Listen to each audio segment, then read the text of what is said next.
السلام علیکم ورحمۃ اللہ وبرکاتہ۔ جیسا کہ آپ جانتے ہیں، آج کل ہم سلطنت عثمانیہ کی تاریخ کا مطالعہ کر رہے ہیں۔ پچھلے مضمون میں ہم نے 1730 تک جو سلطان ہوئے ان کے حالات پڑھے۔ آج ہم اس کے آگے کے حالات پڑھیں گے اور سماعت فرمائیے۔ سلطان محمود اول یہ 1730 سے لے کر 1754 تک سلطان رہے۔ یہ سلطان مصطفیٰ ثانی کے بیٹے تھے۔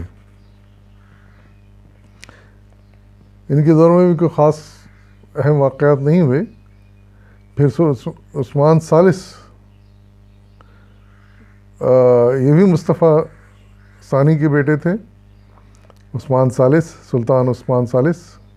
ان کا دور 1754 سے لے کر 1757 تک رہا۔ یہ بھی معمول کے حالات میں دور گزرا، کوئی خاص واقعات نہیں ہوئے۔ پھر مصطفیٰ ثالث تخت نشین ہوئے، سلطان مصطفیٰ ثالث۔ ان کا دور 1757 سے لے کر 1774 تک رہا۔ یہ عبدالحمید اول کے بھائی تھے اور احمد ثالث کے بیٹے تھے۔ احمد ثالث جو 1703 میں سلطان بنے تھے اور 1730 تک ان کا دور چلا تھا، یہ ان کے بیٹے تھے احمد ثالث کے۔ ان کے بعد سلطان عبدالحمید اول تخت نشین ہوئے۔ ان کا دور 1774 سے لے کر 1799 تک، یعنی فرام 1774 to 1789 ان کا دور رہا۔ یہ مذہبی تھے، کافی مذہب سے بہت لگاؤ تھا، امن پسند بھی تھے، جنگ و جدل پسند نہیں کرتے تھے، اور اتنے اللہ والے قسم کے انسان تھے کہ لوگ ان کو ولی اللہ بھی کہتے ہیں۔ جنگ کولوبیا میں ان کو شکست ہوئی اور ایک معاہدہ کیا انہوں نے مخالفین سے، معاہدہ کوچک کناری۔ یہ معاہدہ یعنی شکست کا معاہدہ تھا، جس میں انہوں نے اپنی شکست تسلیم کی، اور اس طرح یہ بڑا ہی دل شکن معاہدہ تھا جو انہوں نے کیا۔ اور اس کے بعد یہ سمجھیے کہ زوال کی، سلطنت عثمانیہ کی زوال کی ابتدا ہو گئی۔ پھر اس کے بعد ان کے بیٹے سلطان سلیم ثالث، یہ 1799 یعنی جب ان کا انتقال ہوا، 1789 میں سے کہا گیا، یہ 1789 سے لے کر 1807 تک یہ حکمران رہے، سلطان سلیم ثالث۔ انہوں نے آنے کے بعد کوشش کی کہ جو زوال شروع ہو گیا ہے سلطنت عثمانیہ کا، اس زوال کو روکا جائے اور سلطنت کو بچایا جائے۔ یہ وہی زمانہ ہے جس زمانے میں ٹیپو سلطان ہندوستان میں حکمران ہوا کرتے تھے اور انگریزوں سے نبر آزما تھے۔ انہوں نے سلطنت میں کافی اصلاحات کی، فوجوں کو نئے سرے سے منظم کیا، اور ایک اور اہم کام یہ کیا کہ انہوں نے توپ بنانے کا کارخانہ قائم کیا، جہاں توپیں بنائی جاتی تھیں۔ تو اس طرح اپنے ڈیفنس کو مضبوط کرنے کی انہوں نے پوری کوشش کی۔ ان کے بعد ان کے صاحبزادے نہیں، یہ سلطان عبدالحمید اول کے بیٹے سلطان مصطفیٰ چہارم، یا جو ان کو سلطان مصطفیٰ رابع بھی کہتے ہیں، یہ تخت نشین ہوئے 1807 میں، اور 1808 میں ایک ہی سال بعد انہیں قتل کر دیا گیا۔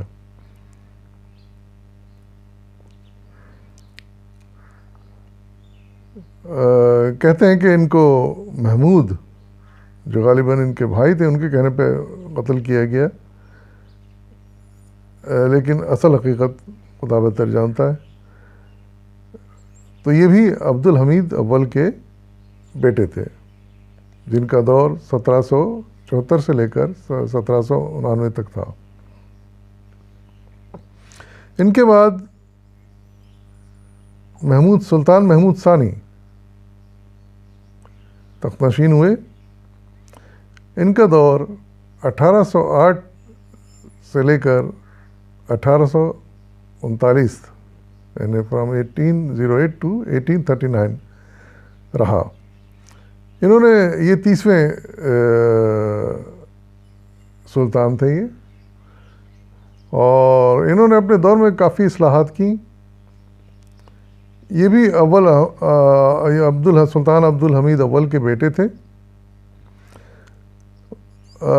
کافی ان کے دور میں بغاوتیں بھی اٹھیں، شروع ہوئیں، اس سے نمبر آزما ہوئے، بغاوتوں کو نپٹا انہوں نے، اصلاحات بھی کی انہوں نے، یعنی جاگیرداری نظام کو ختم کیا انہوں نے، جو کہ بہت ہی نقصان دہ ہو رہا تھا سلطنت کے لیے۔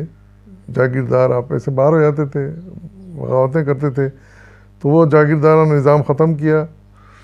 پھر ایک اور اہم ان کے دور میں جو کام ہوا وہ یہ کہ یونان نے آزادی کا اعلان کر دیا، یونان خود مختار ہو گیا، ان کے قبضے سے نکل گیا۔ پھر ایک اور یہ ہوا کہ روس عثمانیوں کے خلاف ہو گیا اور ان سے جنگ چھیڑ دی، اور پھر روس کے ساتھ دینے کے لیے انگلستان اور فرانس بھی اس کے ساتھ مل گئے۔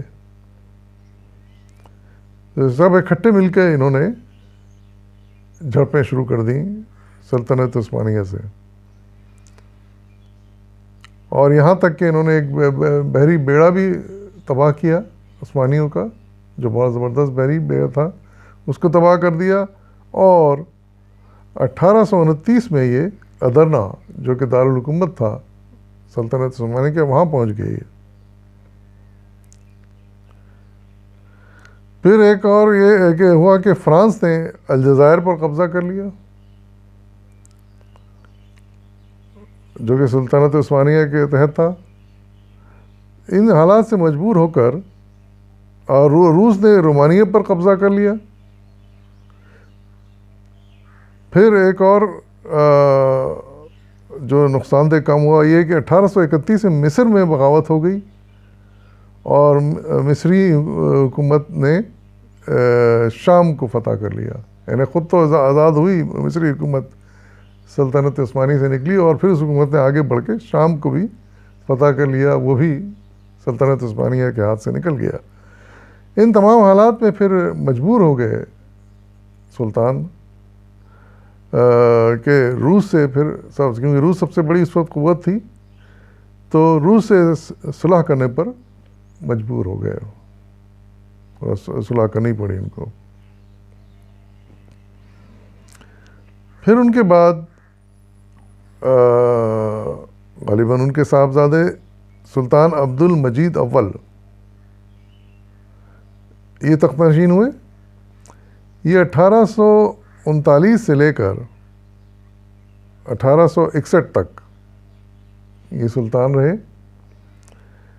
انہوں نے بھی کافی اصلاحات کی، سنبھالنے کی کوشش کی سلطنت عثمانیہ کو،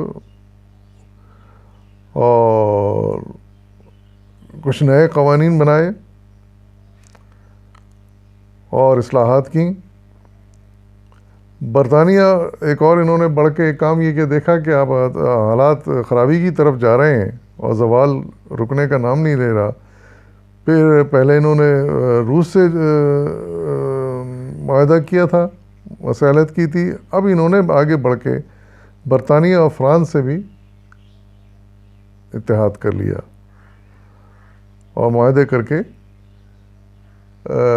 جنگوں کو روکا۔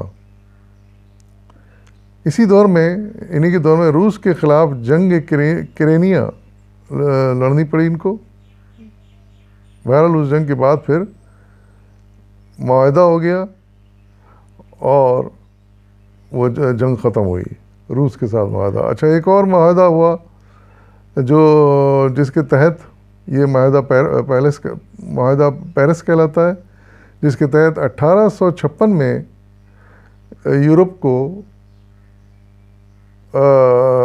ترکی کو یورپی اقوام میں شامل کر لیا گیا۔ اب جب ظاہر ہے کہ سب دشمنوں سے معاہدے ہو گئے، روس سے، انگلستان سے، فرانس سے، اور جنگ ختم ہوئی، تو پھر انہوں نے ترکی کو یورپی اقوام میں شامل کر لیا۔ یورپ یعنی ترکی کا ایک ملک بن گیا۔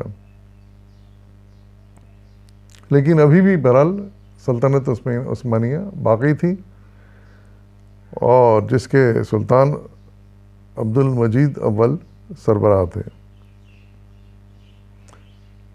پھر ان کے بعد سلطان عبد المجید اول کے بعد ان کے بھائی سلطان عبد العزیز اول تخت پر بیٹھے 1861 میں، اور ان کا دور 1876 تک چلتا رہا۔ یہ سلطان محمود ثانی، جس کا ذکر اوپر آیا ہے، کے صاحبزادے تھے۔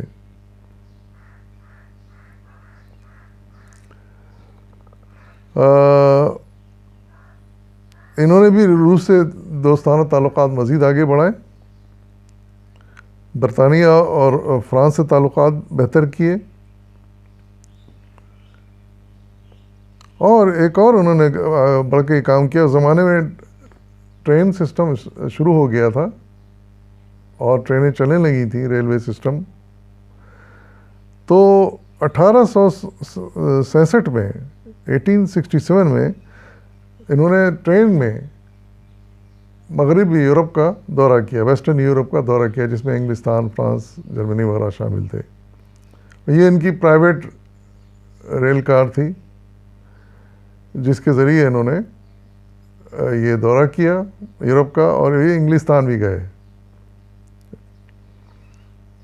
اور وہ ٹرین جس پر انہوں نے سفر کیا تھا، ان کی ذاتی چونکہ ٹرین بنوائی تھی انہوں نے، اس لیے وہ آج بھی استنبول کے عجائب گھر میں محفوظ ہے، اور لوگ جاتے ہیں اور اس کو دیکھتے ہیں۔ تو غرض یہ کہ اس طرح متعدد جنگوں کے بعد آہستہ آہستہ پھر تعلقات بحال ہوئے، امن و امان قائم ہوا، لیکن ابھی بھی سلطنت عثمانیہ باقی تھی۔ سلطان اس کے ایک کے بعد دیگرے آ رہے تھے، اور کچھ عرصہ اور یہ سلطنت چلی۔ تو باقی کا احوال انشاءاللہ اگلی قسط میں پیش کروں گا۔ فی الحال یہیں تک، یعنی سلطان عبد العزیز اول تک، یہ جن کا دور 1861 سے لے کر 1876 تک رہا۔ تو فی الوقت اجازت دیجیے، انشاءاللہ باقی آئندہ قسم پیش کروں گا۔ فی امان اللہ۔